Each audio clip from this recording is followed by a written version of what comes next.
प्रणाम। एक विनती है आपसे। कहिए राजन।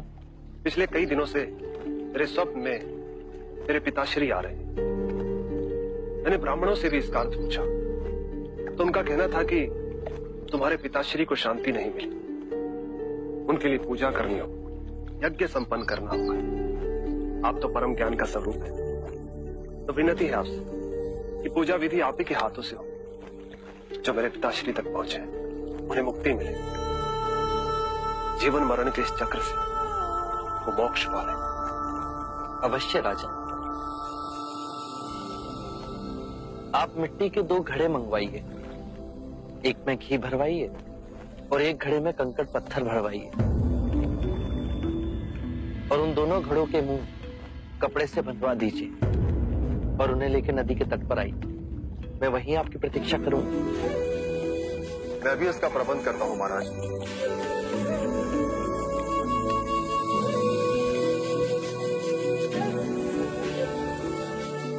महाराज, अब आप इन दोनों घड़ों को पानी में डाल दीजिए।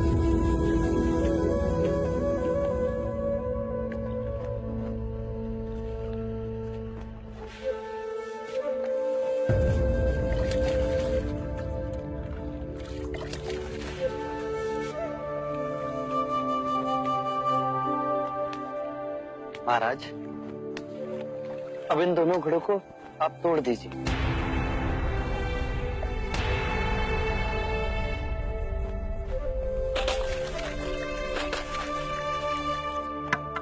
महाराज, अब आप ध्यान से देखिए कि ऊपर उठ पानी पर तैरने लगा। अब बताइए, मेरे या किसी और के पूजा पाठ करने से क्या ये घी नीचे बैठ सकता है? असंभव।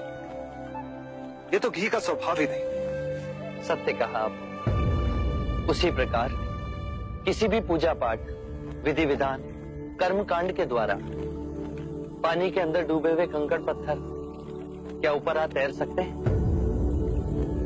नहीं बुद्ध, ये तो प्रकृति के नियम के विरुद्ध है। तो हम प्रकृति से भिन्न कैसे हुए? हम भी तो प्रकृति का ही रूप है।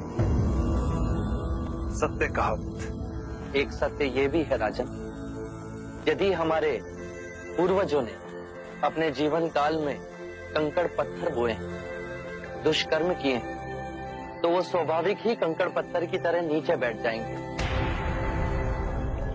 और यदि उन्होंने अपने जीवन काल में सत्कर्म किए, तो स्वाभाविक ही घी की तरह ऊपर आ तैरने लगेंगे। जो बोएंगे वही काटेंगे। परंतु इस शरीर रूपी जीवन काल में ही नहीं, अपितु इस शरीर रूपी जीवन काल के पश्चात वाली यात्रा में भी हम जैसे कर्म करेंगे वैसा ही फल मिलेगा। अब बताइए, इस प्रकृति के नियम को कोई पूजा पाठ, कर्म कांड, विधि विधान, यज्ञ हवन मिटा सकता है? राजन, मैं भी इसको नहीं बदल सकता। केवल अच्छे कर्म ही मनुष्य की मुक्ति का द्वार खोलेंगे। ये कैसी तलवार है आपके हाथ में, जो एक क्षण में सारे झूठ काट केवल ज्ञान को प्रकाशित करती है?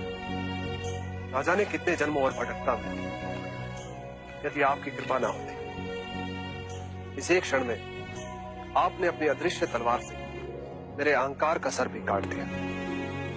धन्य है प्रभु।